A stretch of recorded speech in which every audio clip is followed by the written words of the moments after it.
Yo, what up, everybody? Welcome to Marrio Esco Live. I'm your host, Marrio Esco. Alongside me is my good friend and co-host, actually on the other end of the table. Yeah. Gil Vargas. What up?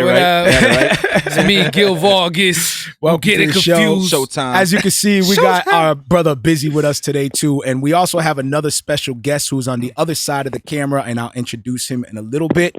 But as you guys come in, we'll try to follow along with you guys' comments and make sure you guys share the show if you guys are blessed by the show. We're on YouTube now, strictly. Gil, make sure to share that show on Facebook, too. Yeah, I got you. All right, dope.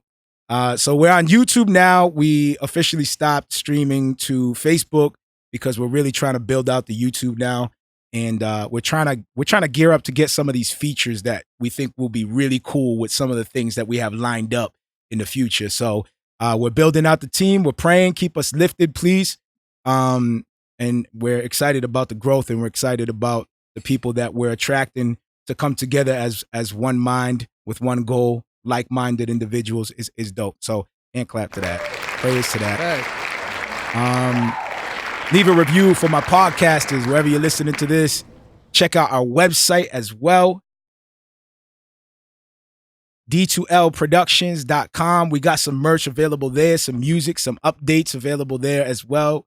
Be sure to check that out. Thank you for those who've been purchasing the merch. That's what's up. It's a blessing.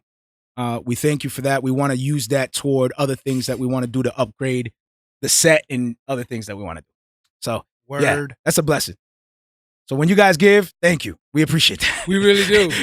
we need to go around with the barrel too, you know what I mean? We need to go around. A barrel? It's greedy. A barrel. You know what I'm saying? Like, shout out to our partners. We love you guys. GOP, the Bar Podcast, the Prayer Plug, Rep the King Worldwide, Rap Remnant, Bridge Radio, 520 Collective, Unashamed Network, GH3 Radio, Sound the Alarm. We love y'all. We appreciate the partnerships. And for those that are interested in partnering up and unifying and coming together, let us know how we can help. Reach out to us.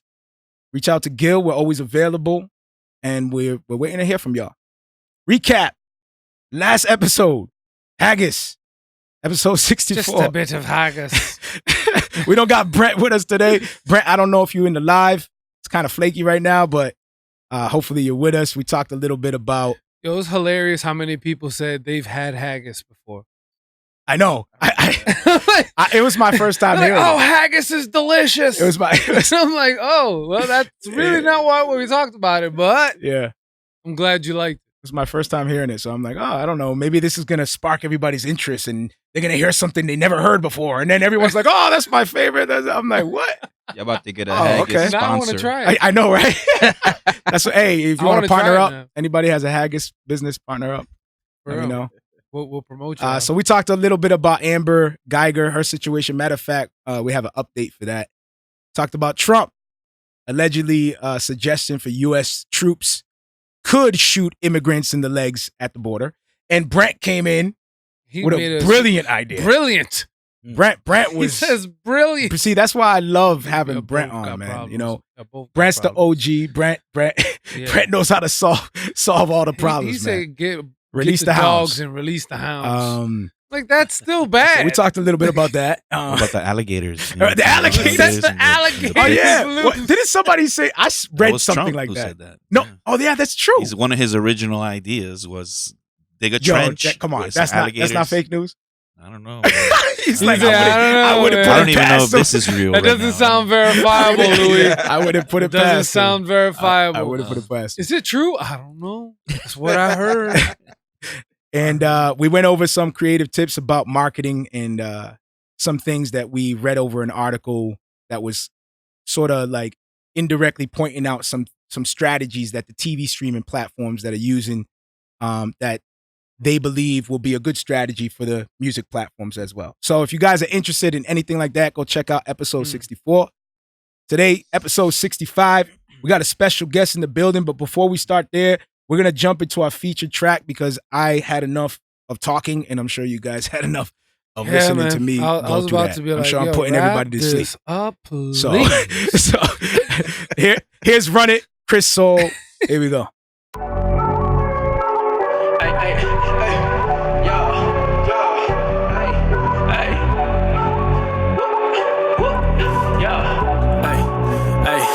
Yeah, what you reppin'? Why you do it? Make sure everything I push has got influence. We up next, we the youngest. G.O.D. he be the king, that's why we run it.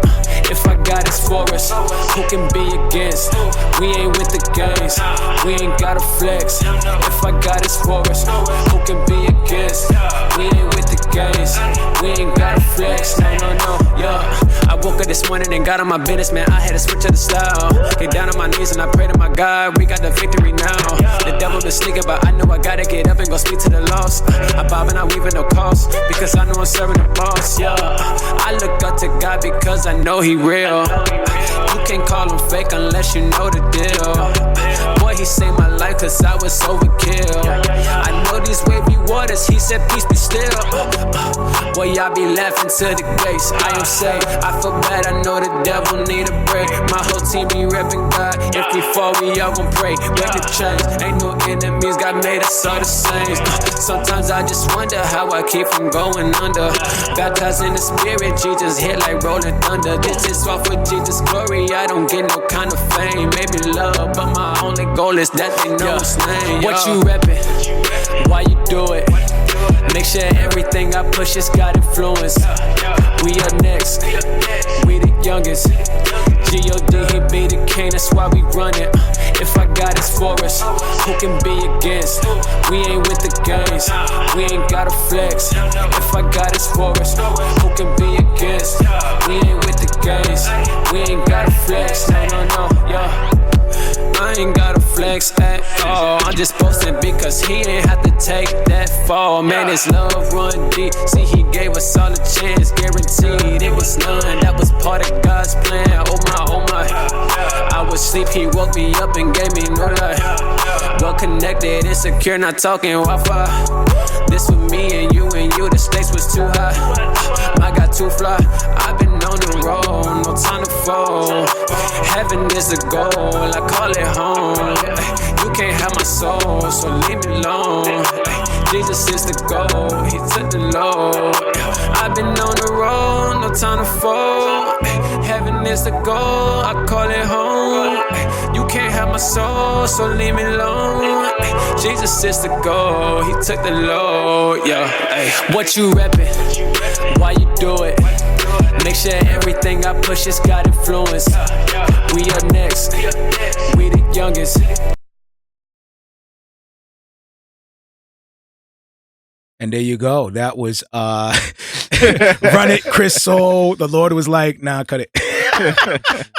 Hey, that was good. That was good. You got a brother waiting.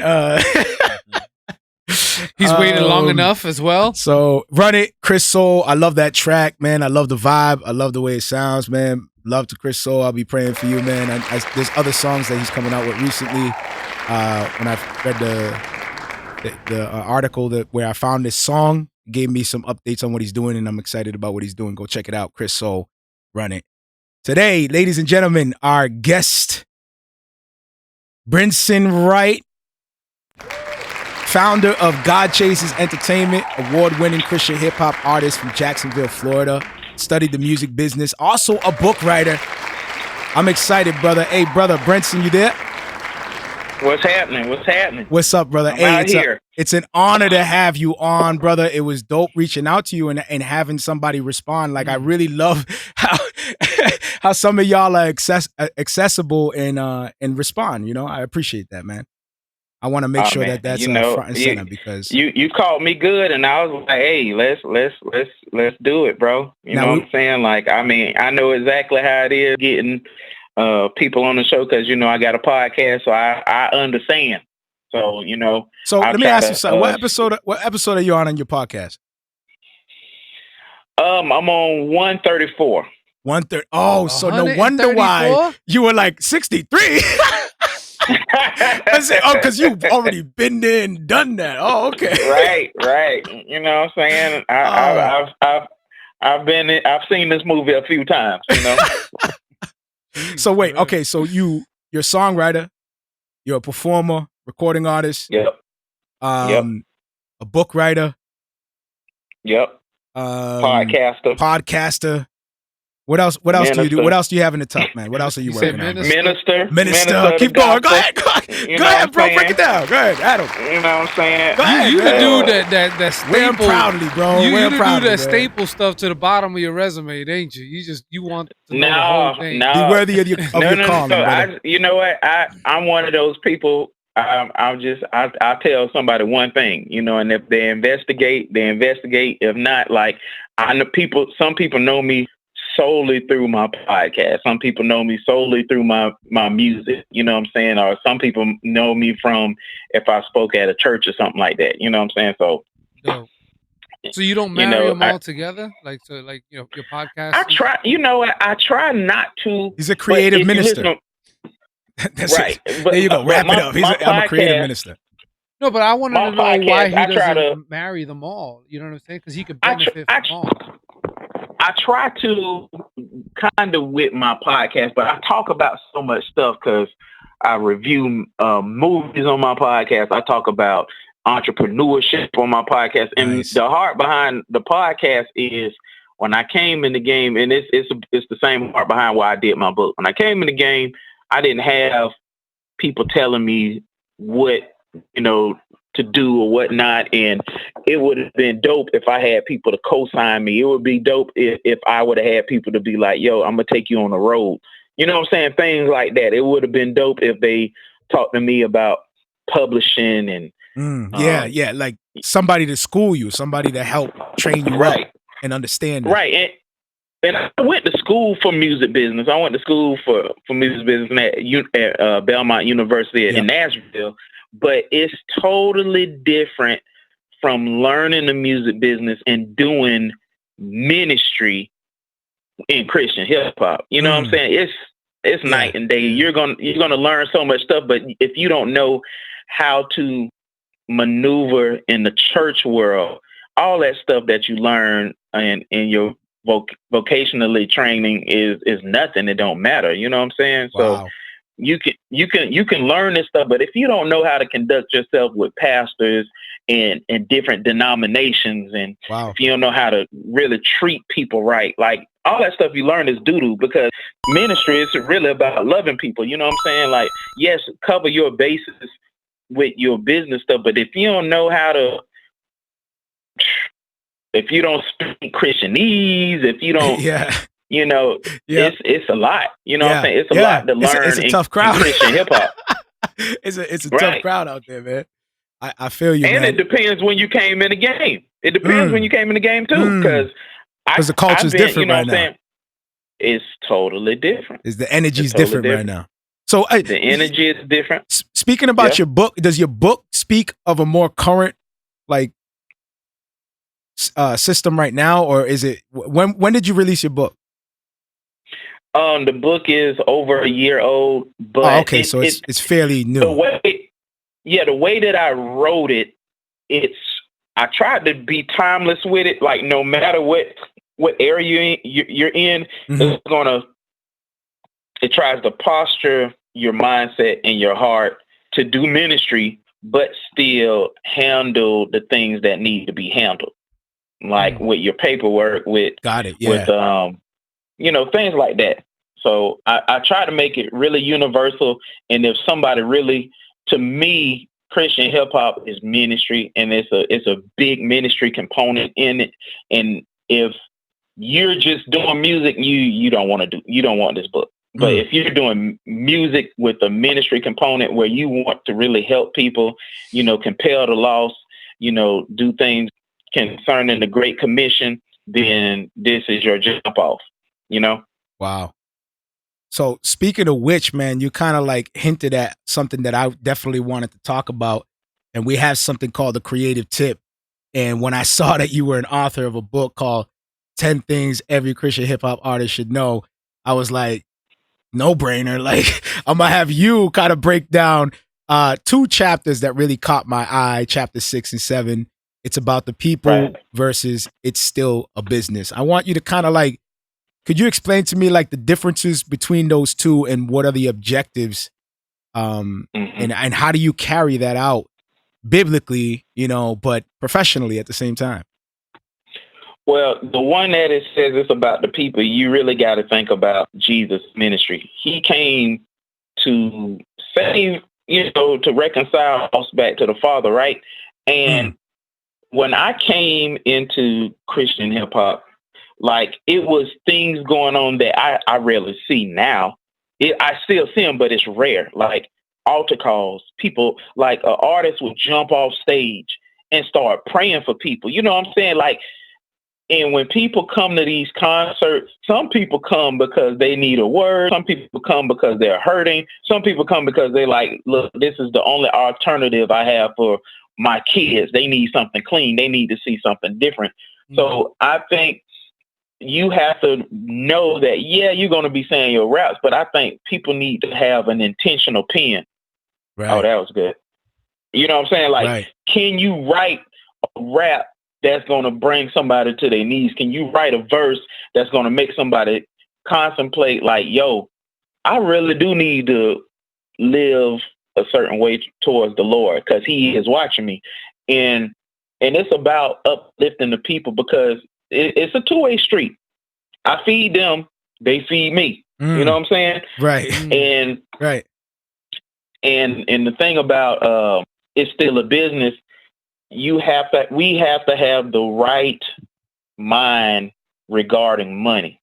Money isn't evil. Money is a tool. We need money to do ministry. I need money to buy beats. I need money to jump on a plane. Like my heart is, if a ministry can't afford me, then I'm gonna write this ministry down. And when God bless me, I'm gonna contact them and say, hey, I have an open weekend. I'll buy my own ticket. I'll buy my own hotel. Can I come out and bless your church? Wow. And you know what I'm saying? And we have to be upfront. And I think that's really one of the issues with doing good business. Like, if you need certain things for you to do your ministry, like, I can't be effective how you want me to be for your people if I don't have my DJ. I can't be effective if I don't have XYZ. And we have all the tools that you need to do to get the job done. Right. And we to get it done professionally. Right. And you have to be super upfront. And if you're in a position like myself that's doing it full time, you have to have certain things in place to safeguard you. Because my heart is, I want to do ministry. I want to help, but my responsibilities, like my electric company is going to cut off my lights if, you know what I'm saying, they ain't taking no faith check.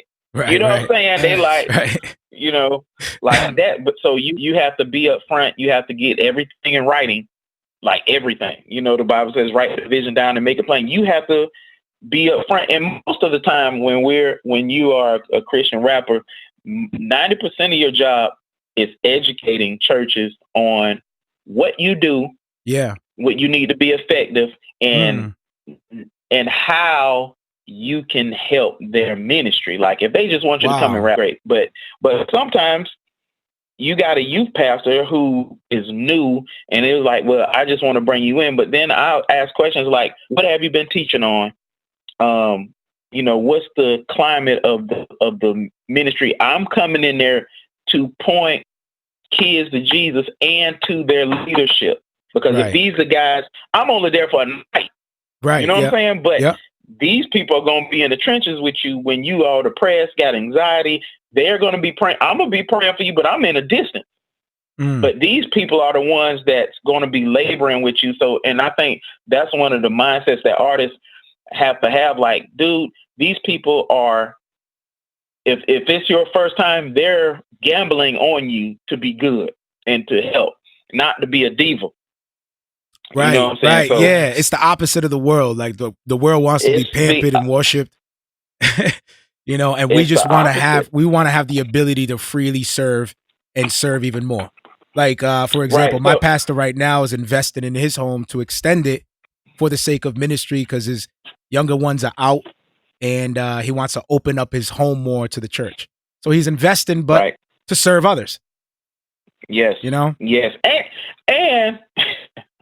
And you got to be, you know what I'm saying? Like, you got to give God your best. Like, you can't. Yeah, facts. Everybody think they good until the Bible say every man think they right until they're weighed. You know what I'm saying? Until somebody put you on the scale and see if you're dope or not. Like you the dopest dude in your squad, but let somebody in Massachusetts weigh you. Yeah, weigh true. them bars. You're rapping with yourself. Very true. Yeah. So you gotta be good. You know what I'm saying? So I mean, I'm That's on my dope. 9th project. You know what I'm saying? I just released my 9th project, and Awesome. you know what I'm saying? I just came back from Japan a few weeks ago. This is Reversing Tomorrow, correct? Reversing Tomorrow, the one you got to check out, brother. That one. That's the one. Speaking of which, man. Speaking of which, we're gonna jump into your music video. You're So Good off of Reversing Tomorrow. Brother, do you want to tell us a little bit about this video before we start? Any interesting facts or anything you want to share with the people? I wrote that song at a time where I was going through something. And when I was going through it, I just snapped myself out of it. I was like, man, just forget this and worship God. Amen. Like, amen. So one thing that I've learned, you know, in my walk is praise and worship can break anything off of you. Wow. You know what I'm saying? And so in the beginning of the song, I say something like, I'm going to give you something to fight with. And that's what it is. It's you focusing on a big God, not your small problems. Wow. So thank you, brother. All right. So You're So Good. Here it is. Off of Reversing Tomorrow. Here we go. Yeah. Hope there's something for you to fight with. Yeah. We all go through things. This one God is good. When I struggle. I got a lot of struggles. I struggle, yeah. But you pick me up. You're so good. You pick me up. You're so good. You pick me up. Yeah. From my past to the present. Jesus is my antidepressant. Yeah. He's reward and the blessing. Yeah. My faith is in him when it's tested. Yeah. I done been through some real things. Used to walk around with the real things. Yeah. You know the struggle real dope. Like can get fouled like a free throw. Yeah. And sometimes, man, it's my fault. Caught up in things that I bought. Caught up in things when I'm trying to floss. Knowing I'm saved, but I'm acting lost. You forgave me like I never did it. Paid all the costs, I'm acquitted. Came to my senses and I ran to you. Open arms, watch me, brand new. I struggle. I got a lot of struggles. I struggle, yeah. But you pick me up. So good. You pick me up. So good. You pick me up. Not perfect, I need God. Every time I fall, I need God. I'ma keep messing up, I need God. I can't live this life without God. My struggles ain't forever. Yeah. He put me back together. Yeah. He changed my life for better. Yeah. I'm trying to live forever. Yeah. I've been insecure, I fought depression. Read Romans chapter 8, that's my blessing. Verse 28 to 1, that's the lesson. He said everything gon' work, now start to flex and I'm flexing. Everything gonna work out. It's how faith work out. Everything gonna work out. How faith work out. I struggle. I got a lot of struggles. I struggle, yeah. But you pick me up. You're so good. You pick me up. You're so good. You pick me up. There it is. You're So Good off Fire. of Reversing Tomorrow. Brother, that's what's up, man. We appreciate that track, man. Praise God, man. It got nominated for Kingdom Choice Award for Video of the Year. I didn't win it, but it was nominated, so praise God. You know what I'm that's saying? what's up, man. Congrats, man. And I seen I'll you there take too it. recently. Weren't you performing down there? Yeah. Tore it up. I did that song too. Throw it up. That's what's up. That's what's Yo, up. that's I love so it. real. I love that. I love it, man. Dude, I had so much fun, bro, because like one of my homeboys just flew up there. He was like, man, I'm just coming to support you. So I was like, well, bro, he rapped too. His name D King, real dope artist. And I said, well, brother, if you coming up there, you jumping on stage with me. So him, another guy from town, Big Phil, Uncle Reese from Jacksonville. So we was squatted up in New York. So it was amazing, man. That's why he's like, fun. Lord, we tore it up. You had the boys with you. Yeah, that's what's up, Duval County. I was like, we was out there. That's what's up. We appreciate you, bro. We're honored that you came on. Why don't you drop any links or anywhere where the people can find your music, your latest project, and what you're doing and whatnot? Well, first, you can go to godchasers.com. It's spelled GODCHASERZ.com. And, if you're interested in booking me, I got a booking form on there. I got crazy merch on the shop, so hopefully one of y'all brothers will get one of the shirts and y'all rock it on the live stream. Amen, bro. Yeah, definitely, bro. My new project called Reversing Tomorrow. I released it earlier this year. It's my 9th project. I'm really proud of it and excited and grateful that God, have me still going and at a high level. You know what I'm saying? At a capacity where I keep getting better on my skill set. It hasn't been a decline. It's just been an incline. And like we was talking about the book 10 Things Every Christian Hip Hop Artist Should Know. You can get that on Amazon, Books A Million, Barnes and Noble, GodChasers.com. Check out the God Chasers podcast and check out Oatmeal, Nazarite. They all on God Chasers Entertainment. You know what I'm saying? So artists. Hey, we got to be on the show too, man. Me and Gil. Hey, look, y'all better be ready because I'm ready. All right, brother. Yo, hey, you got like, how much you got? Like half. He's like 60, 70 more episodes than us right now. Yeah. Oh yeah, but man, you know what? I was doing them every week, but then my schedule started getting crazy, so I'm trying to do them like bi-weekly now. Okay. But yeah, man, I would love to have y'all just to get your opinion on entrepreneurship as a Christian and what's the things that you wish people would have told you while you started, because you still working out kinks, and that's a novel in itself. listen, and at the end, the conclusion, just don't do it. No, I'm kidding. I'm playing. Hey, brother, I love you. Dope, bro. It's a blessing. It's an honor. I'm looking forward to it, man. Until next time, man. Grace and peace, brother. We're praying for you, bro. Appreciate you guys. God bless. God bless, man. God. Dope. Hand claps for Brinson. That's a good dude, bro. That's a good dude, man. Love that. So, Bizzy, what's up, man? What up? Bizzy's been hanging tight. Like, yo, what's going on, man? My mic work now?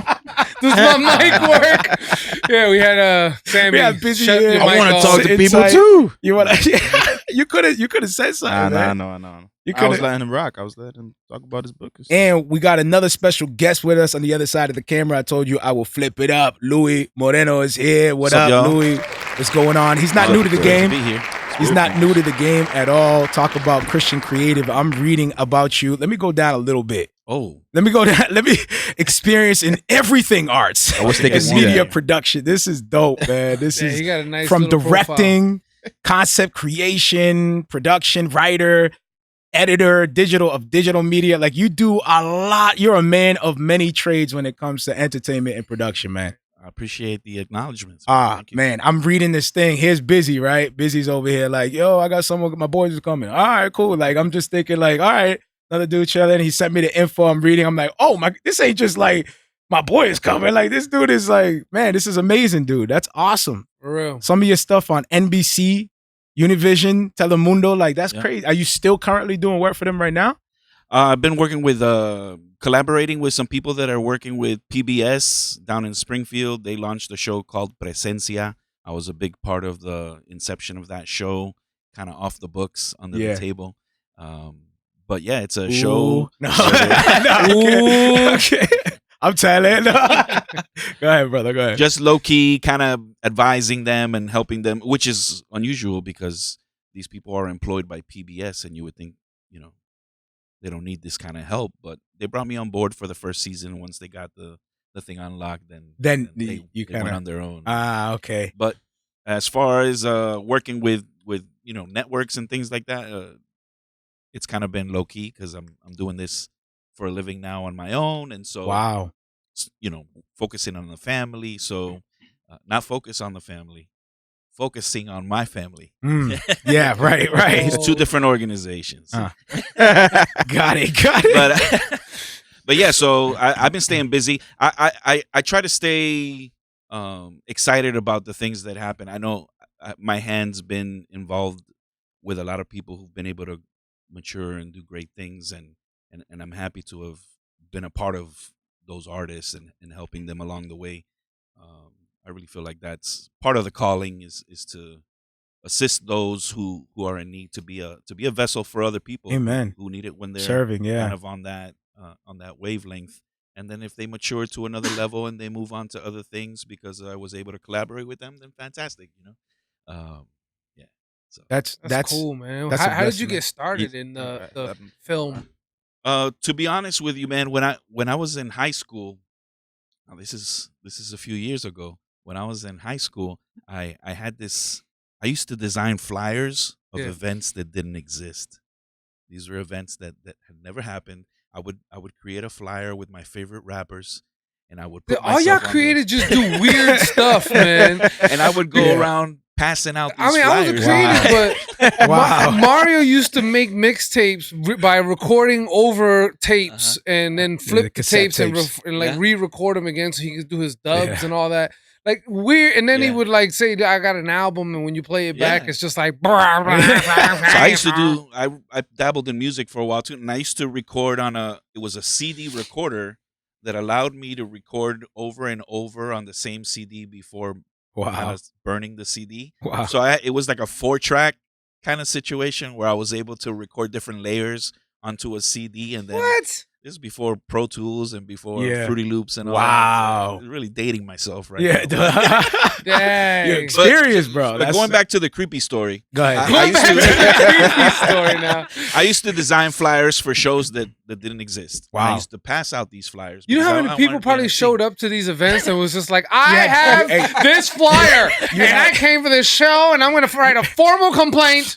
I wouldn't put an address though. I just made this flyer. Yo, come check this out, and people would even worse. Like, yo, brand Nubian is gonna be there. Oh wow, nice. Dang, so now these people are just yelling out their windows. windows. You have your contact information there? I wouldn't even do that. It was just a nice flyer, really? photocopied on a thing with layers on it. Wow. And it was just I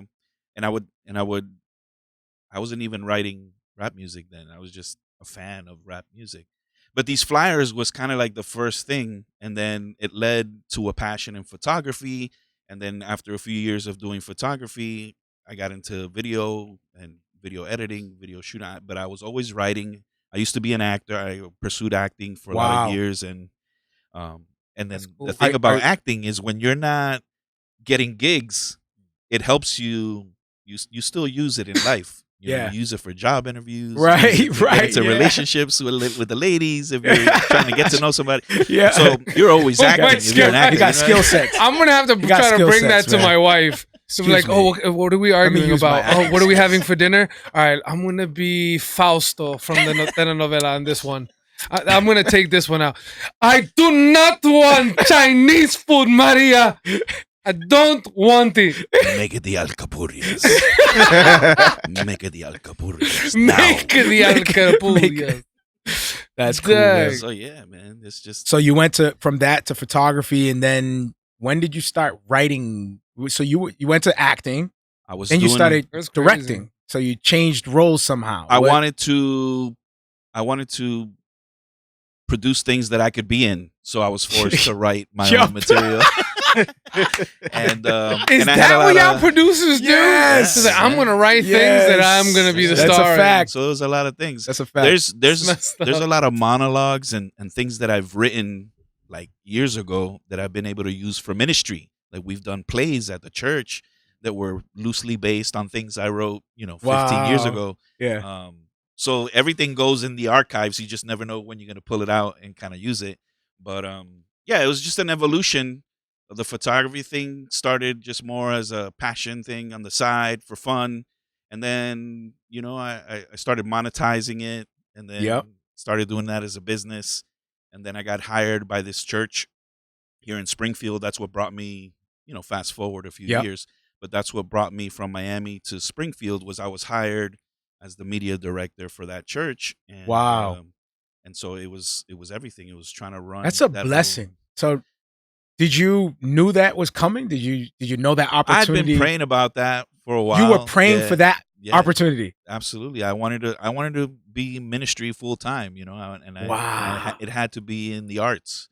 Yeah. Because I'm really not as passionate about anything else as I am. You wanted to be faithful to your passions and what you felt you were good at. I mean, Amen. I sat and negotiated under a tree with the Lord when I first got saved for about 6 hours. Me and him just politicked, Yeah. I said, I'm going to do this. But all of it, the foundation of all of that was, Lord, I will serve you. You make me as creative as you can. And I promise you, I will not deviate. I will not walk away. And he's been keeping it real with me since 2004. So wow, here we are, Amen. That's You're an awesome, inspiration, man. bro. Yeah, definitely. That's what we're trying to do. And Amen. It's crazy that you say that you prayed for it and it came to fruition, because that's something that has been a reoccurring theme for me and Marrio, which is to pray more. Yeah. To have a healthy prayer life. That's right. You know what I mean? Just bathing your aspirations, your goals, your dreams, and promotions, whatever it is, to bathe it in prayer. Yep. Sometimes we get kind of lost in the everyday life, whether you're a parent or not, just all the struggles that life brings. You kind of sometimes forget where you are and where you came from and the God that we serve. Yep. And you kind of just figure it out on your own, realizing that there's that Staples easy button. And it's just asking God for help. Yeah. You know what I'm saying? And God kind of navigates, and then you get to the end and you're like, wow, that was way easier than I thought. The formula was simple, man. It's just honor God in everything that was being asked of me when I was at the volunteer level in South Florida. And I knew that everything else would follow. So moving to this region, I got my wife, got my babies, we bought a home. It's just everything fell into place the way it needed to, because we were just bathing that in prayer and just being obedient and just kind of going on that path. Amen. Yeah, man. Amen. Then he met me, which is like the best part. Those are definitely gems right there, man. That's fire, bro. Yeah. Pray without ceasing. How you say it? Ceasing? No, Mario. Ceasing. That scripture has nothing to do. Pray without with ceasing. Yo, comment how you pronounce. Yo, I used to know this girl that used to pray. She was Dominican. She would pray and she would say, God, you are a God of our seasonings. You are a God of all of our seasonings. And you know what it is? You know what it is? Is that this Spanish people, even in their prayers, scriptures, it's all about the seasoning. That's right. Okay? Yeah. If your wings don't taste, if my fingers don't turn orange after I had the chicken, then that's not enough seasoning. Some of them even bring it to church. For real. Yeah. And even in the prayer, you got to pray with. He's like, even God knows you don't even pray without seasoning. You're the adobo That's of the how earth. serious it is. Even our prayers are bathed with seasoning. Adobo. It should have been adobo of the earth. Man. It should have been adobo. You're the adobo of the earth. That's good. Get out there. You should be the adobo of the earth. Did I just hear that? I'm sure there's a translation out there that's got that in there. Dang. So, what are some of the goals now moving forward? Are you kind of like just settling in and just to be honest with you, I'm just enjoying being able to produce for small businesses, music videos for my boys. Yeah. By the way, he's executive producer of my new video that's going to be coming out. I don't believe it. It wasn't written in that document of his resume. So therefore, it was not true. Yeah, your seasoning is off. Your seasoning. You gotta step his adobo game up. I gotta step my got some adobo. cumin right now. He just uses salt. I'm in cumin right now. Salt. Yeah, I got cumin right now. There's no flavor in that. Now the idea is continue to bless others. Bizzy's never paid for a video in his life. When the stuff With the stuff he works with me. I bought movies before and stuff. I don't know. That sounded like a hidden complaint. That was like he's never paid for a video in his entire life. He has never paid At least not the videos that he's done with me. Yo, can we? Let me make that perfectly clear. I would have texted that. That Louie, would have been lost in translation. Right? We can't edit that out. There ain't no editing, none of that. Nah, man, So let me but reword that. I know where he's. So the idea, is you bless those who will appreciate it and who will benefit from that, and then working. So it's still being monetized. Yeah, but I'm just my gigs. I'm happy with the gigs here and there, and I just actually right now I'm in a season of just trying to do it for passion again, for the kingdom again. Yeah, because when you monetize things, then it gets tiresome, and you want to kind of take it easy sometimes. So now I just want to kind of bring it full circle again and make it a ministry crazy, thing. Yeah, that's hits home. It's very. I feel like you're here for a reason. Amen. Yeah, amen. We gotta talk, bro. We got some things. Yep. You think I just? You think? No, I got people. you. I bring people. Yo, hand class for Bizzy. Hand class for Biz. My people. I'm very busy. Love you, brother. It's about unity, man. Unifying, coming together with like-minded You wrote that individuals, song, but I see it's like a way of life for you. You bringing people repping my block. Like you repping, bro. Nah, like man, I see you. Like, you live it. That's dope. Not many people live what they say. Yeah. You even wrote a song about it. I'm repping hard for my block. And my Jesus too. And my Louie. And my Louie too. and my Louie too. And my Gio. It sounds like a clothing line. My Louie too. My Louie. I got my Louie-2s. You know what I'm saying? My Louie-2s. So that's what's up, brother, man. Yo, that's the title. That's the title. Louie-2s. My Louie-2s.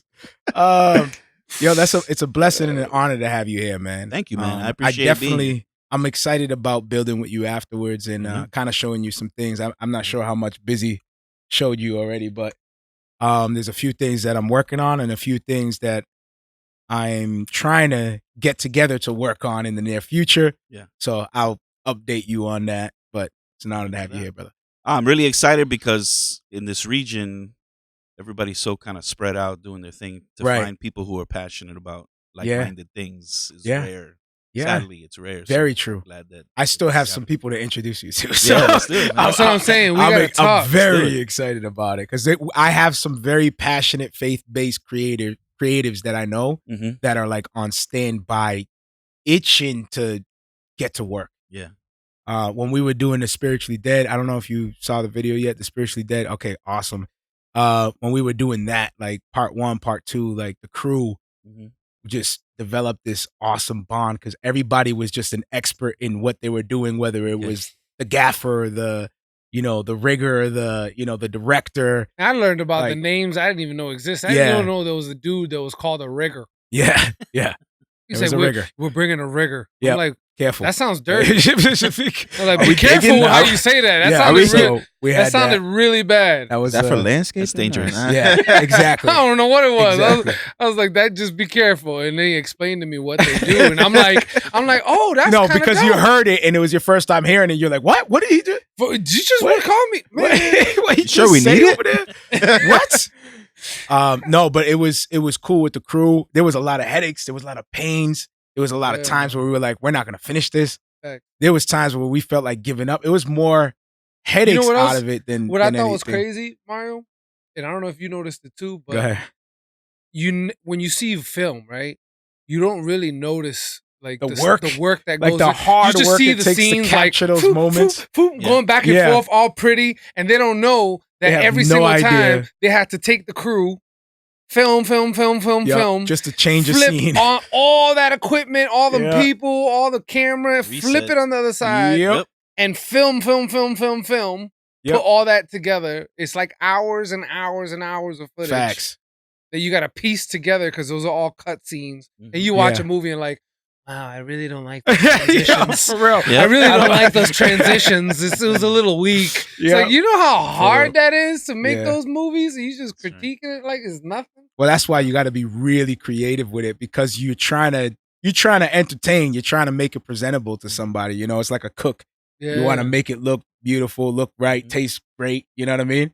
Yeah. So you have to kind of, although you have your own like agendas and desires for your own thoughts, you do have to communicate something universal that everybody can take a piece out of. You know what I mean? Yeah. Even in areas you don't understand, like character development and building different characters. Like there's some people that your brain might not understand how that person thinks. You need somebody else to come in to build that character for you. That's right. So think of villains, heroes, what makes them tick. Like you're building out these characters, man.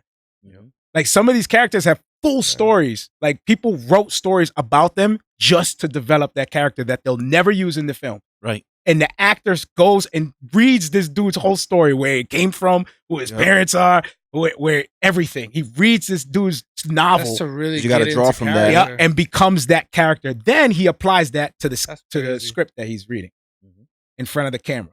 That's how it. Yeah, it was hard. That's why I couldn't be casted to be the Joker. This time around. No. I kind of. Is that a segue or no? That's not not. like that was a segue. Nice. Is that a segue? I think we might as well go with the flow. All right, let's just go with the flow, man. Let's rock with it. The Joker. All right, who here has saw the Joker? I have not. I seen it. You seen it? I seen it. I seen You it. You haven't? Yeah, I bailed on. Oh, you were supposed to go with him? Yeah. I actually took a photo with the couple that was able to get those 2 tickets that you abandoned on the night of the movie. I And need I to told see them, that. I said, "Yo, my buddy couldn't come," and you guys yeah, man. They owe me. They owe me. They should pay for my next. Yeah. Yo, man, Nah, you but- really missed out. Nah, I'm gonna go next weekend. It was just you two, man. It So was- can you, without spoilers, can you like draw out some things that like really stood out to you?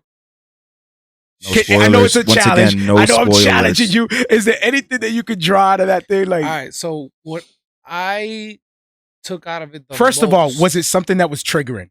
Like if you went, did you feel triggered by it? Because you know how they were saying like, I would say people who struggle with mental illness Might could not. be triggered. Yeah. Really? Yeah, I Could would be, say a yeah. little bit about that. I Wow. think he's Could on medications without being too spoilerish. Okay. Obviously he's, the Yeah. character, he's So psychotic. I think that if there are people who are medicated out there and they feel a certain way about society and how they're treated, they could walk away a little inspired to Really? fall out a little bit. Yeah. Really? And what I'll say, what stood out to me the most, and it's basically a Christian perspective, but it's what stood out to me. You know what I mean? So it is what it is. Mhm. And what I felt they did an excellent job in is what would it look like for someone to 100% give in to their sinful nature. Facts. You think of like Cain and Abel. You think of Yes. Cain. Yeah, that's Like Cain we just give into our completely- sinful Yo, nature. it's funny too on because he things said, like, like small things. You know what I mean? On Yeah. every day when they're sinful, and we need to Right. repent of that. But there's those certain cases like murder, and stuff like that. Where you where get to that's a that. sin that they really had to dig you deep snapped. for. Yeah. And this movie, I think they captured that. Like, what would it look like if someone really just said, you know what? I'm going to be the 100% version of my sinfulness. Yeah. No filter, no remorse, no kind of anything. Just, this is me, and that's all you're going to get. It was like a sinful version of being set free. Yeah. Like he was set free in the opposite direction. That's what I'm saying. Yeah. He lived And in you the kind of sin. understand That's it, why I right? can't wait to see it. You get what the 100%. director's trying to. Yeah. Louie and I are in the Unfold. mental It's health crazy. Oh, field. facts. Oh, We're in the okay. mental health field, Oh, this so is beautiful. I got the ticket with the intention of like because they really said it's a dissecting character it. study, right? Like this type of film is a character study. That's what they said. so I, it's really getting into the that's what excites psychology me of the character. about the movie. That's what I really what I want to see. Yeah, There was definitely an authenticity to it. Everything is bro. totally possible Yep. based on his character. Very real. But aside from that, I think that the director just did a fantastic job of putting a vibe together and marrying it with everything that was written on the paper and giving it the right look and to achieve the goal of Definitely need the right freaking type of everybody out. mindset to see this movie. So this is not a push to go watch it or go, You know what I'm saying? This is not an endorsement. Yeah. But I'm a fan of film. Mhm. I watched it because it was so highly talked about as a masterpiece. Mhm. Nobody really talked about it because of its violence or grittiness. What people said the most is that it was filmed and directed masterfully. Yeah. So I'm like, I gotta see that. I'm Yeah. a huge fan of film. Yeah. You can't tell me something. Well, you're a a fan of masterpiece. film. You're a fan of Marvel. I mean, DC and comics, and you're a fan. Oh well, I'm a fan of psychological thrillers. I don't know if you are, but it hits like everyone for me. I'm like, yep. I'm not a humongous fan of it, Like, but if it has a dope storyline, Mhm.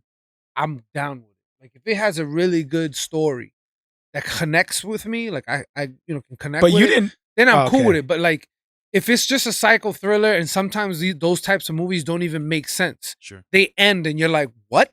Yo, we could A do lot of whole- them just end in a way that you're just like, I don't understand what I just watched. But when they have a good story and they have an ending and a conclusion, I don't know. That's because because Gil needs the conclusion written out on like. Here it is. Even if, all right, even On a if they left poster it board. open ended, where it could be a part 2 or it could continue, I'm cool with that too. But in the subtitles.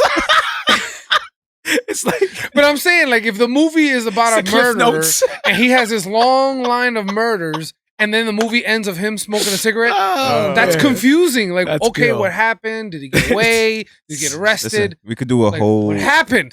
episode on just movies, especially if we got Facts. Louie here, bro. No, there's everybody has input when it comes to film. That's what, no, because but I'm, everybody but takes I'm so saying. true, It'll be- yeah. everybody takes I know we something can away from it. You know, It'll be dope I to definitely like saw.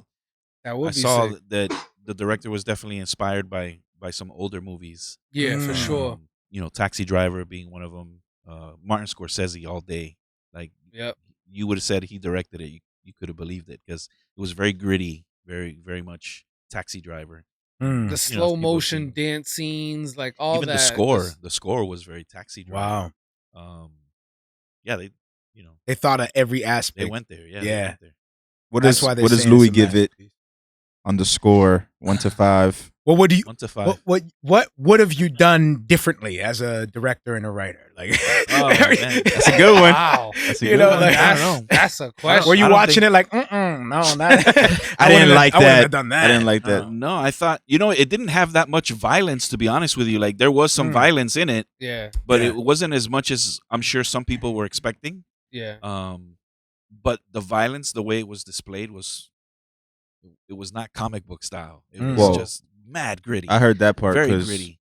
So even though there wasn't a lot of it, what was in there made up for the fact that there wasn't a lot of it because it was so gritty. Yeah. But as far as changing anything, you can't touch somebody's work and just say, "Oh, I'm going to go do this Right. to it." Yeah. I love Joaquin Phoenix. I think he makes great selections in the movies that he chooses, Yeah. and he's an underdog actor for me. There's certain guys that I'm just like, I root for them to be A-listers because they're not cookie cutter. They're not your Mhm. typical A-listers. Yeah. And he's very different in the way he looks and the way He's like chooses Johnny his Depp. roles. Let me ask you this: Mhm.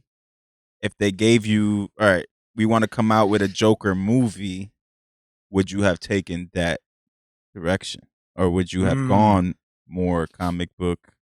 Nah, I think what they did with it was perfect. I think that. No, I'm saying it you was a good personally, direction. just you. Like they'd be, oh, we want a Joker movie. We want you to write it, and Yeah. What would you do? like would you what do what more angle comic of book that character or more would you realism? feel? Like Honestly, I'm not a comic book guy, not a comic book nerd. I'm just not. I respect it, but I'm always the guy asking questions. Okay, I just saw that deleted scene at the end of Marvel movie. What does that mean? I have no idea who that guy was. The only time I recognized something when I saw Howard the Duck. At the end of one You're of like, those oh, that's movies. Howard. I was like, oh wow, There's Howard the the Duck. Duck. I'm waiting for that Howard the Duck movie. That again showed his age. Again, Hey, I'm that's your familiar own with fault Howard at the this I'm Duck. still point. waiting for the Goonies. The Goonies. Re- Yep. Oh, that's gonna be Reboot. rebooted for Reboot, sure. of That's course. a classic. Of bro. course, they're waiting. But nah, I wouldn't have done. I mean, But they're gonna mess I it wouldn't up. have done nothing with that. No. Yeah. I'll tell you what. Do you consider it a masterpiece yourself? I wouldn't call it a masterpiece, but it was definitely very good. Okay. You know, shots fired. Nah. I don't have It's just, gunshots. you know, I don't. that. I think this is it. I'll They're tell you coming what, for you. Joaquin There it is. Phoenix Joaquin will Phoenix. not come back. Really? He will not come back. He's not that kind of guy. Yeah. No. And he intentionally chose this role because it's not connected to any universe, because he doesn't want to play the role. Replay the again. role. Once Wow. he's done with it, he's done. And that's a shame, because I loved him. Yeah. Like, I thought more he legacy was to walk away. amazing. True. It is, yeah. That's Like, how he moves. That's going to be a staple movie. Yeah. But when they call about Joker, this is going to be a Joker that they're going to bring up. Heath Ledger definitely is a dope one as Do you well, think he's a better do you think he's the best Joker right now? Man, it's a different kind. But That's a compliment. I'm gonna say, what do you mean? Come on. You gotta I'm gonna say right now, because of the fact that one, he's here, so he could play the role again if he wanted to. Don't make sense. He's got to lose all that weight again. He gained the weight that he lost. And I'm saying he can dive into it further. Did he just say that? He can dive into it further. Which one is That was a better? cheap That's shot. all I want.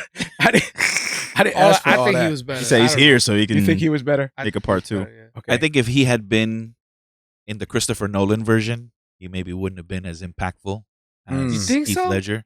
It's just a different dynamic. The way that he looks, a different style. True. He's It was a whole wiry, different- he's grimy, and that worked for this. Right. For that would have been a different take on it. Don't spoil it for me, but I can't even ask it. Cause what else? You guys spoiling it. But do they? What's your question, so we can tell you we're not going to spoil it? No. All right. Just ask We'll the watch question. it. We'll watch it, and we'll come Do they back. keep question. it? Okay. Do they keep it DC Universe, not just Joker? Like, do they open the universe? They connect it. Yeah, they connect the actual story. Like, Okay. All right. That wasn't gonna spoil it. but that's I know. I something just that- want to know, like, they took a different approach on it, right? Like, No, there's certain elements that was weird. That, you know what I'm saying. I think you know where I'm going with that. At the end?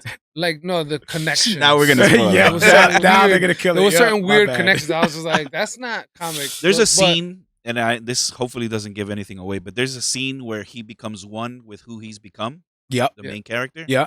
And I remember that at that moment, there's a song that plays that I wouldn't have chosen as the song.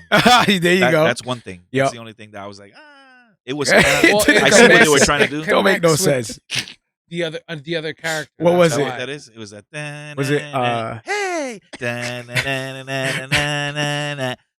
It's like a football song that they play at the stadium. that song. Yeah. And it was at that moment, but then they went away from that song and then did something else with it. But anyway, my point about that scene was that when I saw him do that, I promise you, I felt like everybody who's ever played Joker came Merged? together Whoa. into one guy. Like What? there's a guy named Telling you, bro. something Romero. He's like the Ooh-wee. first Joker. Yeah. From back in the TV version. Yeah. He's a Latino guy. I want to say Angelo Romero, but I think that's our sound guy from church. Dang! The sound guy from our church But played the first his last Joker. name was He definitely reminds me of Romero. the His Joker. definitely was his last name. Romero. So he popped All I into see my is his mind face at with that the moment. clown. Like And this. Heath Ledger, and then even the comic book versions. Like I felt like there was this. They all. like, he embodied it with his movements What? in that one moment, and I was like, oh. Ooh, it was like creeped out by demonic a little bit. A little Like bit, yeah. Caesar He was a Romero. little demonic. Caesar Romero. Caesar Romero. Wow. So you really did name the sound guy at your church. His name was Angel Romero. Shout out to him. There he Shout is out right to there. Angel Someone's Romero. gonna be like, "Yo, bro, you said I look like the Joker? That's foul, bro." That's what's up, man. I'm excited to see it, bro. I definitely want to check it out, man. Yo, it's crazy. Yeah. It's great. Then we'll revisit. I think it's yeah. Then we'll do a recap. We'll You know do what? a I don't know what you recap. guys were talking about. That song was whack. perfect, Louie. That song was perfect. That was whack. Oh man, let me see. They said something else in here too about that. Not just the people who were like feeling a certain like they weren't just talking about the people that would be triggered by it. They were talking about that there's an actual community that that finds. Let me see. Maybe you guys are in the mental health business, so there's a community out there that actually finds solace in the Joker's angry lone. This is from an article on, I think it's CNN. Sorry, don't quote me on this. It ain't about the facts. But there's a crew out there called Clown Cells, like an actual community that relates to the Joker and I'm sure finds like solace I'm sure. in his, I don't know, ideology and the way that he thinks about things. That's inevitable. There's a community of people that dress up like dogs. True facts. They have True parades facts. and stuff. So those are probably the people that they're talking about. They like, spend hundreds you know what I mean? of That might dollars be on their triggered by masks something and like that. You know, costumes. Like, yeah, people they who want to live give like into dogs. that. Yeah. Legit. Wait, it's a lifestyle. It's a Well, lifestyle, I mean, bro. Okay.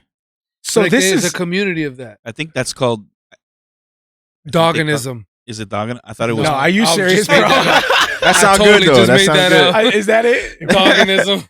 I totally made that up. I really don't know what I it's think called. it's called petting. Is it? I think it really? is called petting. Don't ask me. Actually I know that. sounds- Yeah. I watch a lot of internet. Yeah, man. Them Louie, man, we'll documentaries talk be after, getting bro. me. Yeah, We're praying man. for you, brother.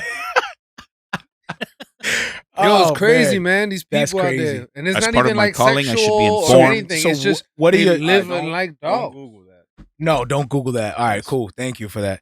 So hey, Would you Bizzy. write dog people? Busy. What do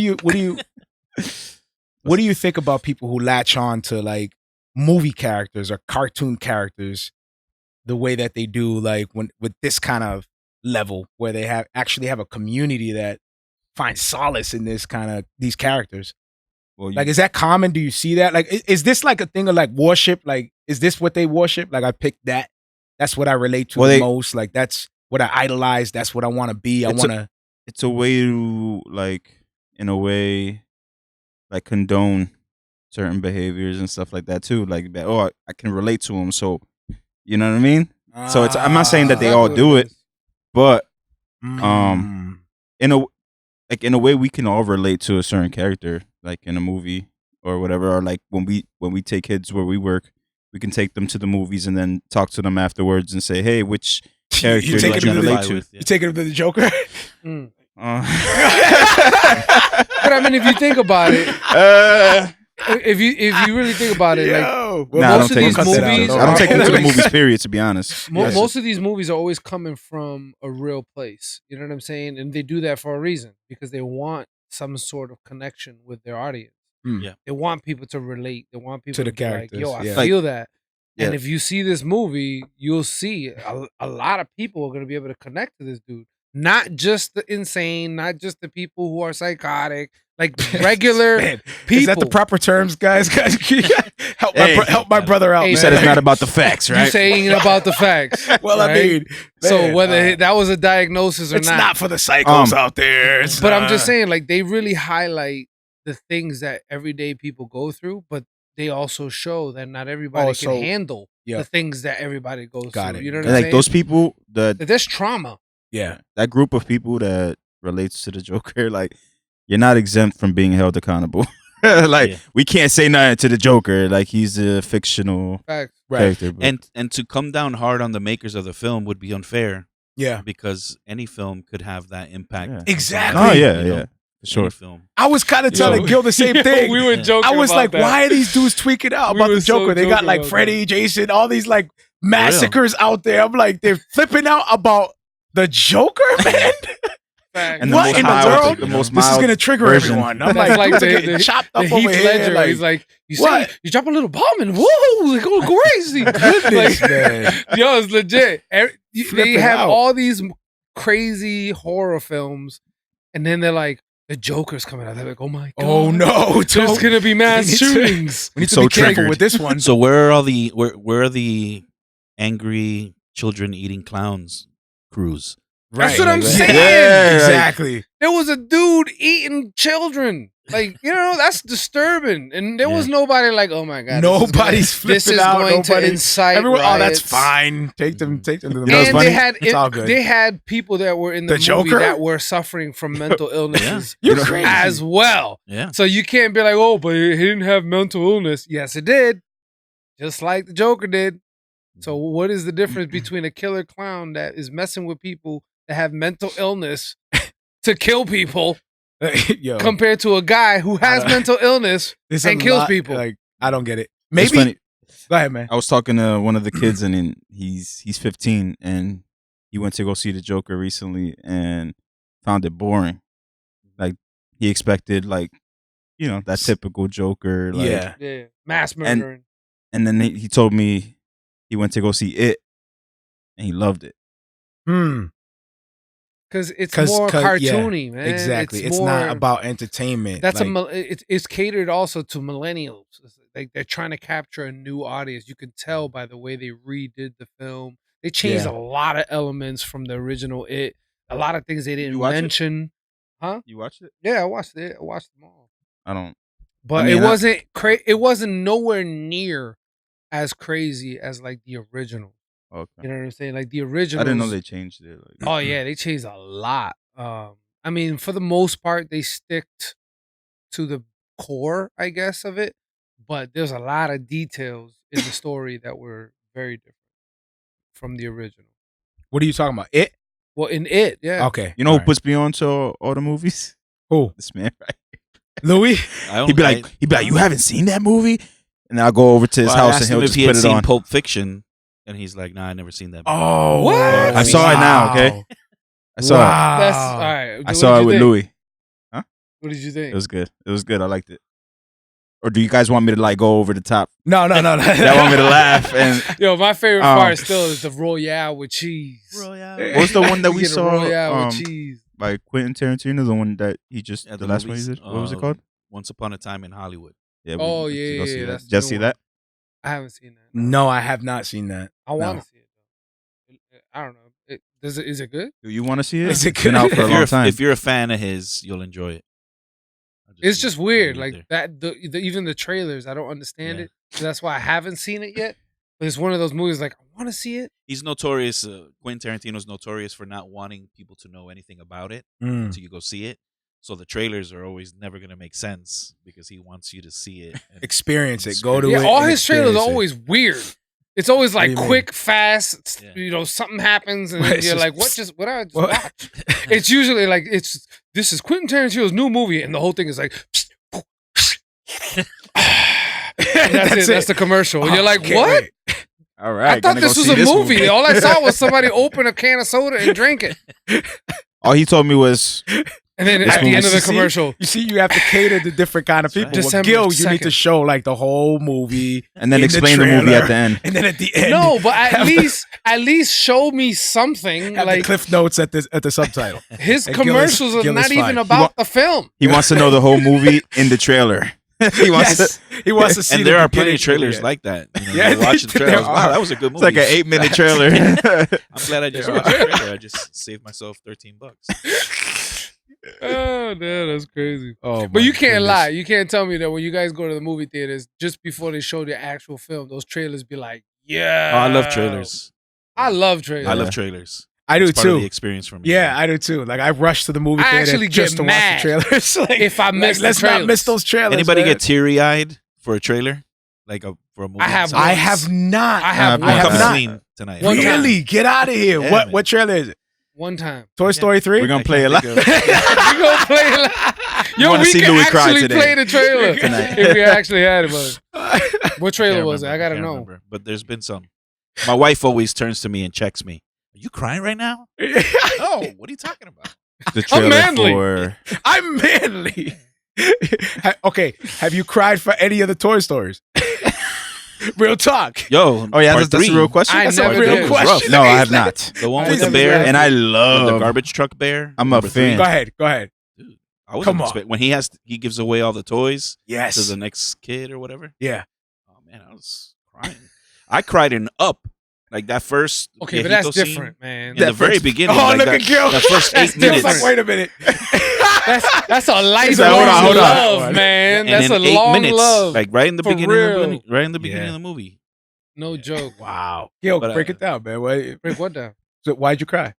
For happened? Up? Yeah. Dude, man, you don't see the beautiful love Go that they ahead. have, man. They Nah, live you their know- whole life you know from what movie? young little spring Yeah. chickens No, I got all the you. way to old, Yeah. old. Yeah. And he's then like alone. he passes, and I Yeah. mean she passes, and now he's alone and misses Yeah, that her. part's sad. Like Yeah. that whole thing. But they had a long life together. You know what movie got me It's crazy. still Yes, every it's time? tearjerker.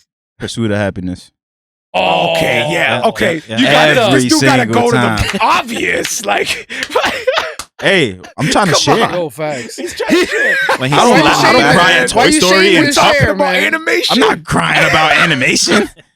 They don't have feelings. Okay, you telling Come me on, you didn't man. cry That for bear. Lion King When Mufasa died, you ain't got maybe no when heart. I was 3. Okay, but you cried, man. Come Dang. on. He's too hard. Bizzy's too hard, man. It's not He repping off of his blood. And for Jesus too? Like, what? and Jesus too. Jesus Oh, too. wait. Don't And forget. Jesus too. I only cry for Jesus. Oh, dang. When he watches Passion of the Christ. He takes When a he selfie. watches Passion of the He takes a War selfie Room. and he posts it. I cried during War Room. War Oh, Room. that's it. That's it. Oh, that's Dang. that's the And all of the Medea movies. every of single them. one. All of them. Every single one. Need to repent. Oh. Yeah, man. Yo, speaking of emotional moments, you guys see this clip? Botham's brother. Let's play it. Oh, yeah, man. Yeah, Let's play this. You guys should hear it if you got your headphones on. Yeah, I seen it. Oh, you seen it? This made me tear up, bro. Let's let it play for a little bit. So for those listening on the podcast, I don't want to say twice or for the 100th time what you've or how much you've taken from us. I think you know that. But I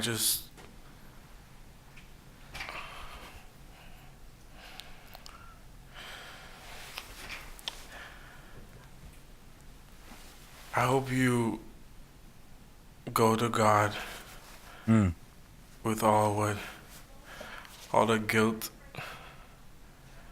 all the bad things you may have done in the past. Each and every one of us may have done something that we're not supposed to do. If you truly are sorry, I know I can speak for myself. I forgive you. so he continues on, and eventually he gets up and he asks the judge if I can give her a hug. Judge says yes. He goes. He hugs her. They lock up, bawling, crying. The judge read some. Actually, took out a Bible and had her read some scripture as well. So a lot of people feel different about this. I don't know if you guys saw or what you guys what your guys' thoughts on the situation is, but you have people on one side that are saying, nah, man, no, this is totally undermining the whole movement with the Black Lives Matters, injustice, social injustice, stuff like that. And we gotta also stand up for what's right.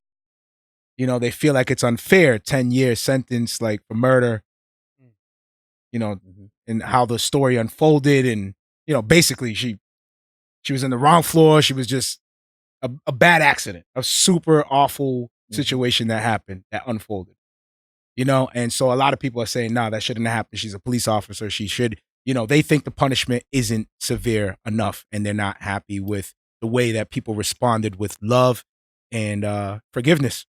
I mean, for me, the first thing that hit me is if that's what happened, like if that was her sentence, we serve a sovereign God, man. Like he is in control of all these things. He does say he is the final say. And if he allowed it to unfold in that way, then that's the punishment that she was given. Mm-hmm. So you take it as sovereign. You think that? Do you think it was fair? A fair sentence? If God allowed it that way, then yes. That's a safe answer. But it's a fact. Politically we could all say that. Yeah. No, but what are your thoughts? If God, the fact says... is that the people that are upset and they're saying this is not harsh enough. It's like, but it happened that way. It's Bizzy, not Bizzy, God in it's a fair control. sentence? It does not God orchestrate everything. I'm You be know what I'm honest. saying? I really strongly feel like if her skin color was different, it wouldn't be that. I'm sorry, I just have to speak on that. Not even to bring it to, but I'm not saying racism doesn't exist. No, I know. I'm just saying I'm just saying that if it was the other way around, it wouldn't be 10 years. You think it would have been definitely fighting for whatever they can without get. a doubt. Yeah. But on another note, you can't drive out like hate with hate and people just automatically it's not even a switch anymore. So it's when like, you say when you say the other way around, how do you mean that? Because that could be taken different ways. What do you mean the other way around? Like if it was Oh, if it was a black guy or a black cop, whatever that killed. Do you think if it was a black cop, it would have been the same? Or do you think they would have defended their cop no matter what color? Like police officers kind of have that culture where they stick together no matter what. I mean, I guess in certain situations, but I don't know. I just feel like there would have been more of a fight to. You think so? Yeah.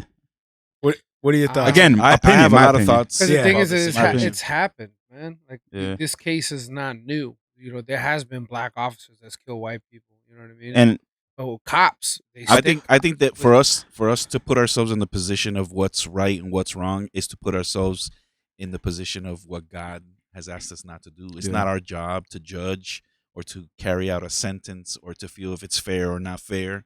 I think that more than anything else, what he's trying to teach us is for us to forgive in this to have moment. forgiveness. Yeah. Yep. And I think that was displayed in that video from the guy who was saying that. But just to touch on the area of forgiveness, I think that believers as well as non-believers, probably more so non-believers, I think that they really have trouble with forgiveness. Like, it's just not on the table.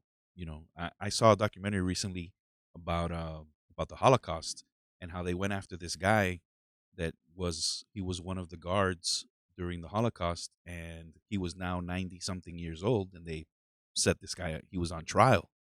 And there was a little girl who was a twin when she was like 4 years old.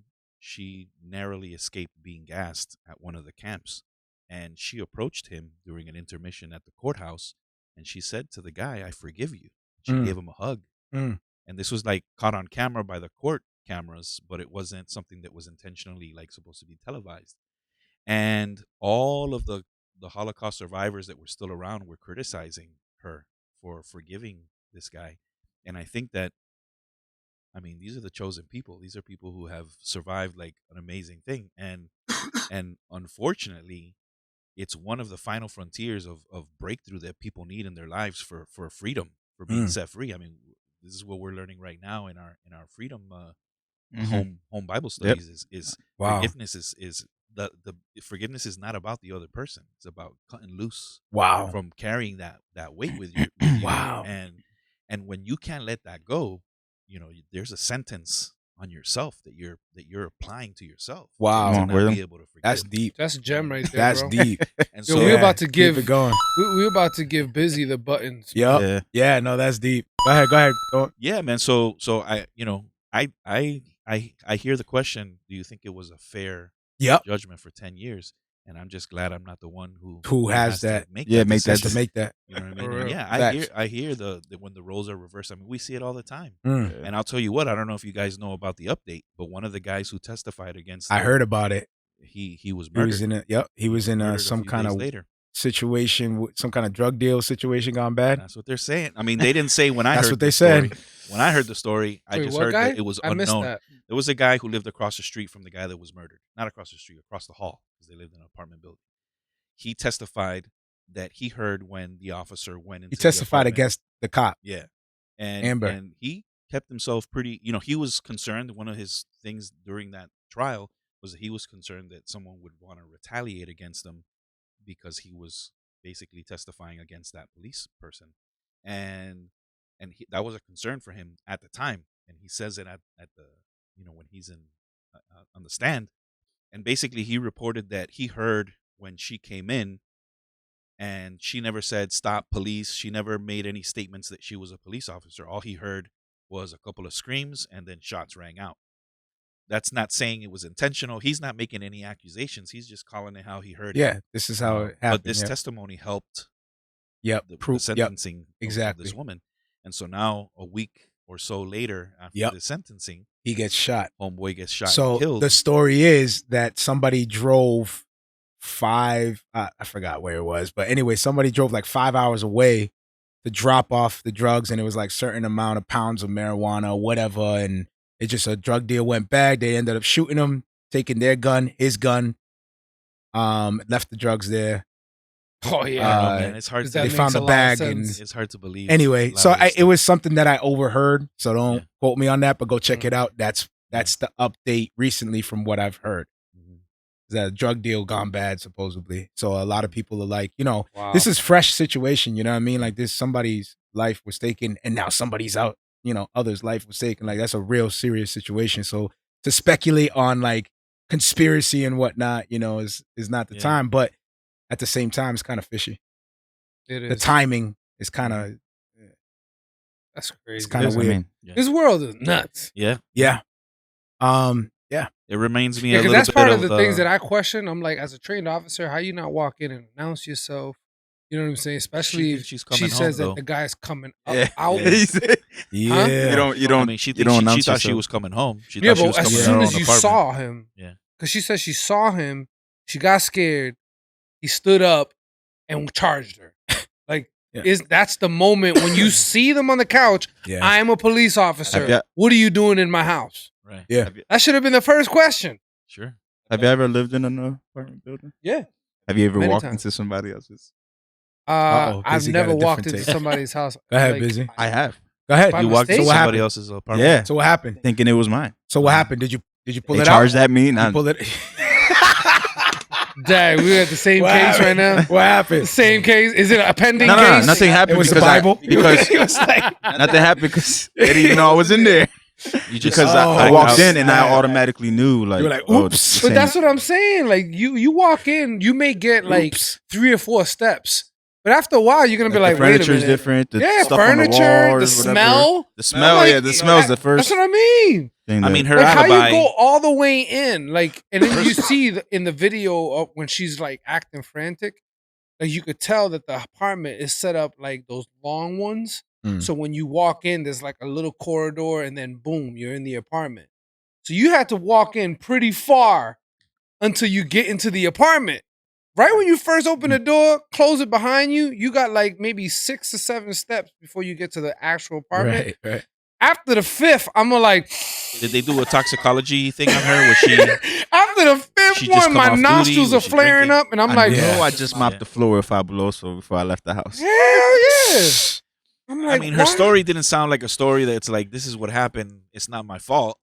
Obviously, anybody who hears a story like that is gonna be like, "Well, you just killed somebody because you thought it was your apartment." That's not gonna set you. That's not gonna like. Yeah. They're not gonna cut you loose Yeah. because you tell that version. They Of the tried. story. They tried though.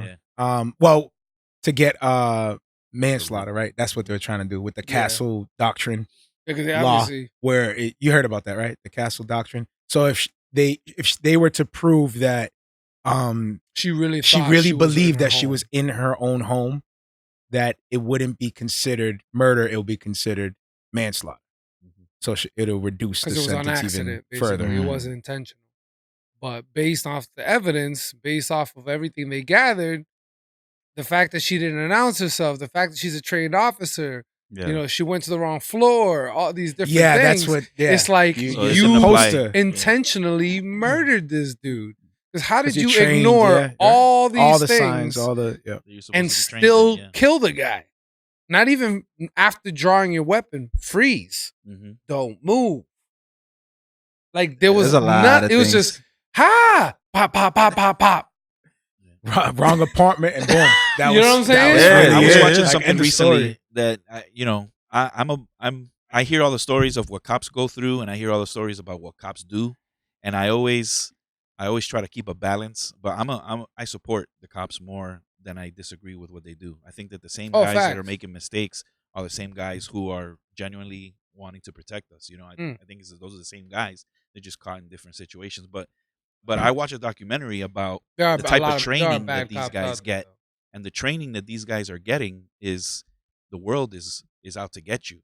Like, you must protect yourself at all costs because every person you approach is potentially trying to kill you. Mhm. So if you're getting training on a 24/7 type deal where Yeah. every month you're expected to go, some of these officers get incentives. They get paid to go to these conferences and to go to these trainings because it keeps them sharp and it keeps them whatever.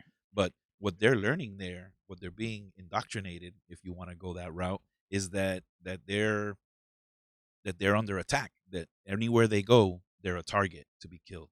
So these guys are on edge. These girls are on edge. Whoever, and so it's there's so many layers, man. So Yeah, many layers. we have Yeah. some police officers that are fans of the show, Mhm. and I have family members that are a lot of family members that are cops. Yeah. Actually, there's like 7 cops right now, police officers. So I respect completely like everything that they do. 110%, man. Like I hear stories, and it's tough. Like they see the ugly side of the city all the time. Yeah. Like that's their job. So I think I'm in IT, so I see all the problems of PCs. Like that's what I see all the time. Every computer. That's the same thing. So they are seeing. Well, you know what I'm saying. But I can imagine like seeing the ugly side. Like, that's what I'm saying. I'm comparing like how silly it is for me. I'm like this. Yeah, gunfire and firewalls. Like, yeah, exactly. Like I'm like. But these dudes are dealing with that on the regular, every single day on the regular, just all the time, nonstop. So can I lighten the mood a little bit? Go ahead, yeah. Please. It's still with the case. It's still with this case. The neighbor said that the gentleman that was killed, that he used to listen to gospel music and Drake. Drake and gospel music. There you go. And Drake. Wow. So maybe we can talk about that. Let's try to dissect that a little bit. Yeah, Drake. So is he trying to lump them together? Like, I don't know, but that's what he was doing. Gospel music and Drake. Gospel music in that order. So it sounds like the brother was obviously sounds like he was Christian. I didn't dig on his past or anything. I don't know if you know anything, but and it sounds like he was saying that the brother would want her to give her life to Christ. Like he starts going into gospel. So I think the judge went under fire too because she gave. Oh yeah, they complained about her too. Yeah, her Bible to Guyger, and she read a scripture from it, and I guess the Freedom Religion Coalition. I don't know. Yeah, they Texas. Where did this go down? They made a because I know so much about the story, but I don't even know where it happened. Where did this happen? What state was this? Was Florida? I don't know. You're the reporter, brother. It's Texas. It is Texas. I don't think spot, man. I don't think people really grasp what love can just facts, showing somebody love can covers do. I think we're just so over like triggered over everything, and everybody wants to have a voice and all that type of stuff, and people just needed to see the bigger picture of what happened there. Yo, and it's been a theme, dude. Yeah. Like true. Christians being attacked. Yeah. Because you got this young man and the judge who are Christian, who are showing love and compassion, and now this football player puts "man of God" on a headband. Oh and yeah, he got fined by the NFL because he wrote he put "man of God" on his head, and they're like, "Oh, it goes against the whatever policy of what they're supposed to." The policies, because you're not supposed to spread a message. But man of God is not spreading a message. He's just he's identifying himself with what he is. So then that begs the question: it's a double standard. Yeah, it's a super double standard because when they want to do cancer awareness, their shoes are pink. They wear the pink shoes, and they want to promote cancer awareness, and that's a message. And then you got the alphabets. You have to respect. They're allowed to put their flags up, and everything's cool. It's like, but now this guy puts just simple man of God. He's not saying follow Christ and you'll be saved on his forehead.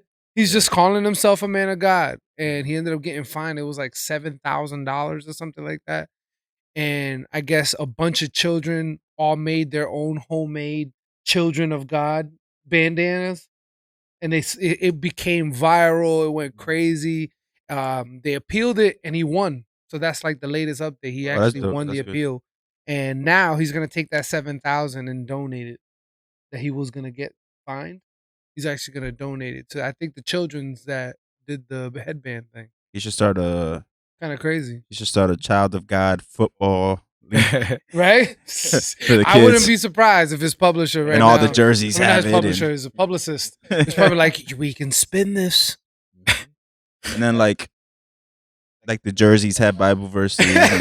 And, like do the whole nine. The kid's last name is That's Matthew. Gonna be the next thing in the news. Go ahead. Children's football team gets sued for personal messages on their jerseys. Well, if it's his league, they can't do nothing. I'm surprised they ain't getting sued with all the concussions that those dudes get. But anyway, that's a whole nother. Well, it wasn't their courtroom, and they filed a complaint on the judge.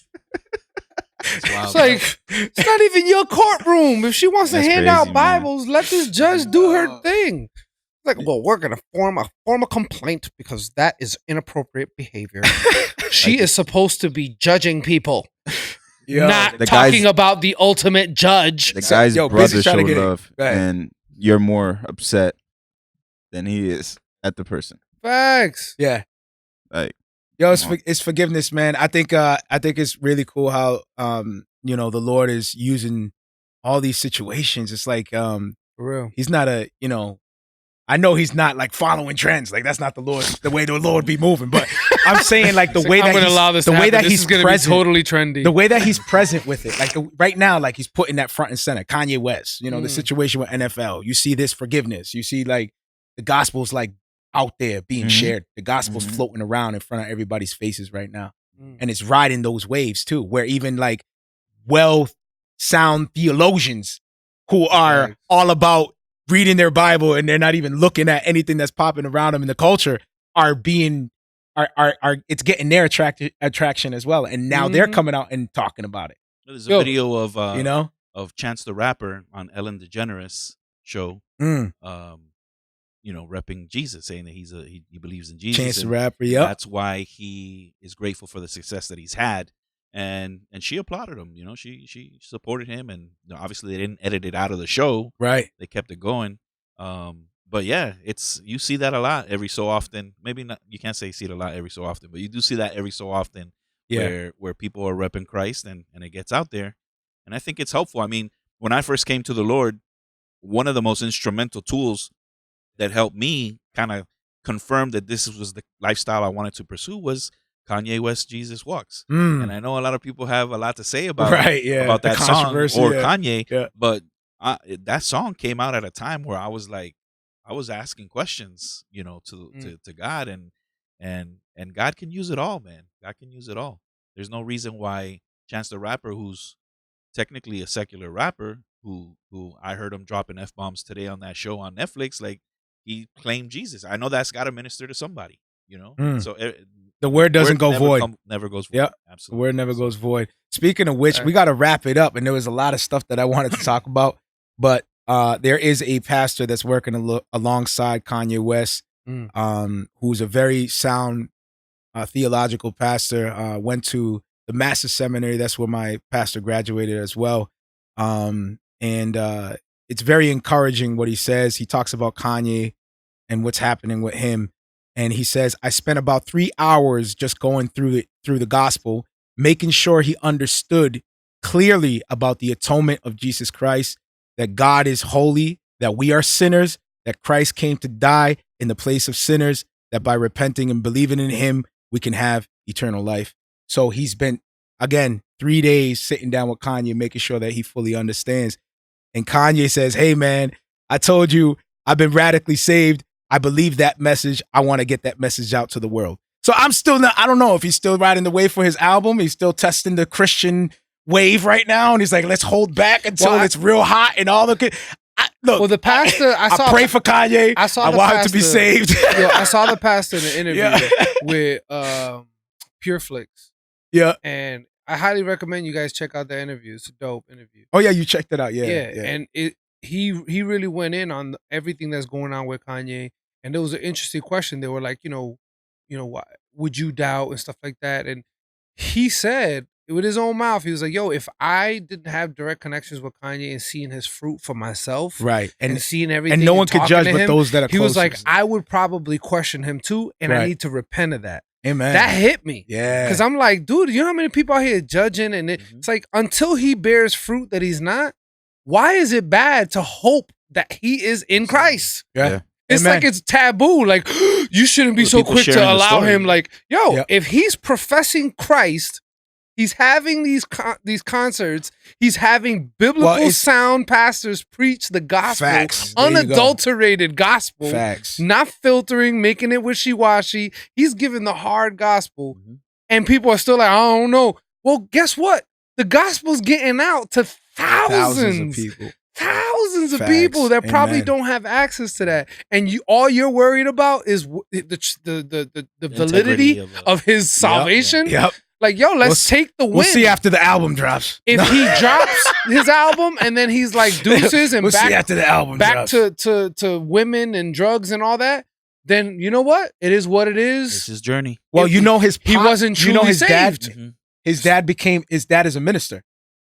Yeah. You know that, right? Like his pops, yeah. Kanye West's pops is a minister. Yeah. So that's kind of like where that influence is coming from. You know, he like, said that he's been running from God for a long time, and he heard the there you go, sowing seed. There you go, coming alongside somebody, sowing seed, being there for them. Somebody invited him to that pastor's church, Mm. and I believe that's when that seed was firmly planted, and it's just started to spurt. Facts. He went there seeking something because the dude invited him. Yo, come to my church. Next thing you know, Kanye West is at the church, and that's how that pastor, found out that he was there. And he was like, well, at least he got to hear me speak the gospel. He probably will never come back because a lot of people don't like to hear that real truth, that fire, that gospel. Facts. He ended up coming back. Yeah. And then the rest is history. He ended up coming back and they built a relationship.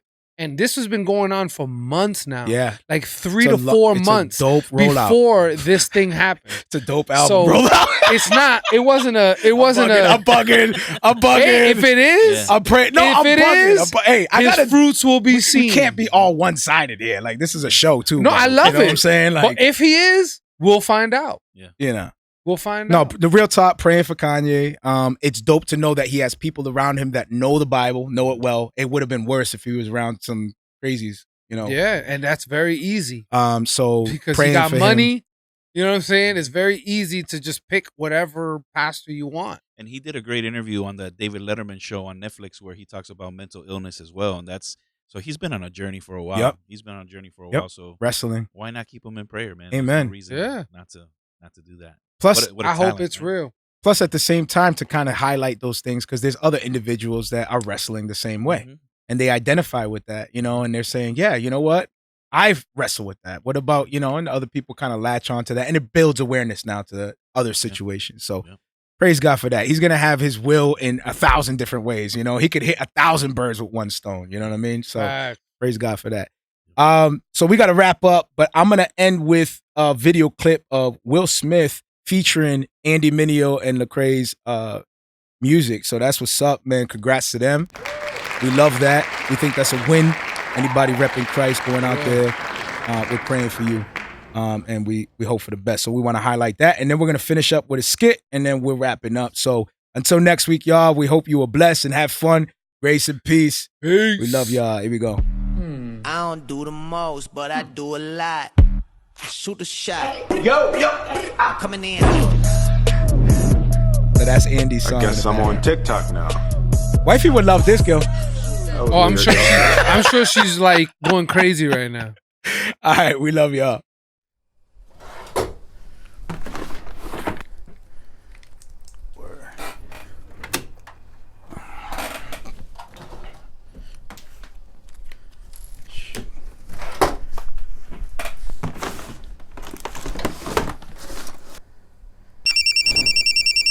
What's up, Mario? Hey, listen, can you do me a favor, bro? What you need? Can you pick up the SD card and just hand it off? Do that in about an hour, bro. I'm busy. An hour? I think that's too long, man. You can't get it sooner? Bro, I'm busy, man. I don't know. Maybe an hour, man. No, I'm in the middle of, I'm about to edit right now. Like, I have everything set up. I'm about to edit right now. You can't just pause what you're doing real quick and just come over, just hand it off? Dude, I'm real busy right now. All I need you to do is just pick it up and hand it off to me. That's all I need you to do. Bro, what I got? Bro, I'm busy. No, I need to get this done, bro. Whatever you're doing, just stop what you're doing. Bro, I need this. You're my dude. Like, come on, get this, pick this up for me. All you gotta do is pick it up, hand it off, that's it. Are you guys serious right now?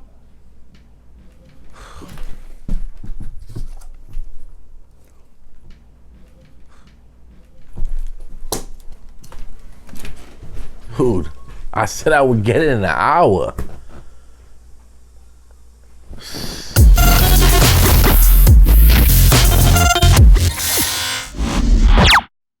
If you're listening on the podcast, be sure to check out my Facebook music page, Marrio Esco 1. Again, 2 R's in my name, the number 1 at the end, Marrio Esco 1. Be sure to like and follow that page because I like to give updates on who I'll be interviewing and leave a description on what we'll be talking about. And I also like the real-time one-on-one back and forth interaction. If you don't have the time to join us on Facebook Live, be sure to check out my podcast. It's called Marrio Esco Live, 2 R's in my name. Again, you'll see the white silhouette of myself with the cross cross underneath. Be sure to subscribe to that and follow the link as well to whatever podcast you're using or however you're receiving the podcast, and leave us a review. We love to hear feedback. You can also hit me up at music@marrioesco.com and just hit me up with some feedback and ways that we can improve the show or the things that you like and enjoy. Any type of feedback will be highly appreciated. Grace and peace.